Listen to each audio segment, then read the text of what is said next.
मेरो भाइ तैँले हेरिरहेछस् भने खुसी छस् होला नि त आज। तेरो हत्याराहरूलाई समातेर लगेको छ क्या। तेरो हत्याराहरूलाई जति रोए पनि यो खुसीको आँसु बन्द हुँदैन। मेरो भाइ तैँले शान्ति पाइस् होला आज। मेरो भाइ तेरो हत्याराहरूलाई समातेर लगेछ।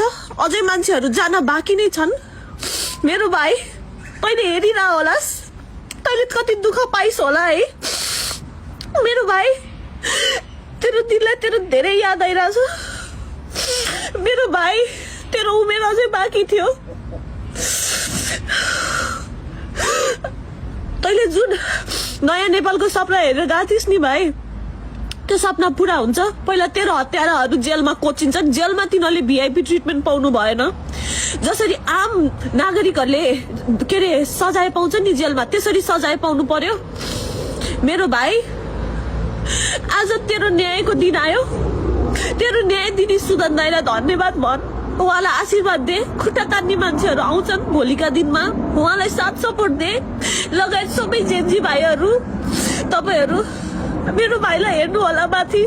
बिचरा धेरै इमोसनल थियो ऊ पनि। तपाईँहरूको न्याय आज भइरहेछ। कस्तो इमोसनल के,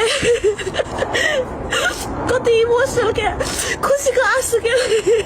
मोबाइल तर्साएरै भिडियो बनाएको झोलेहरू करा। मोबाइल तर्साएरै झोले भिडियो बनाएको। कति मनमा भएको पीडा अगाडि आइरहेछ।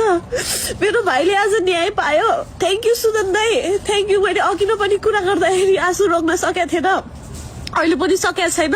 मलाई कतिले सोध्नु भएको थियो, मेरो फिलिङ यही हो। मेरो फिलिङ मलाई एकदम खुसी लागिरहेछ। त्यो खुसीले म आँसु रोक्न सकेको छैन। मेरो भाइ आई मिस यू। तैँले आज न्याय पाइस् है। सबैजना झोलेहरू गाली गर्न आउनु, तर आज न्याय पायो मेरो भाइले। Rest in piece.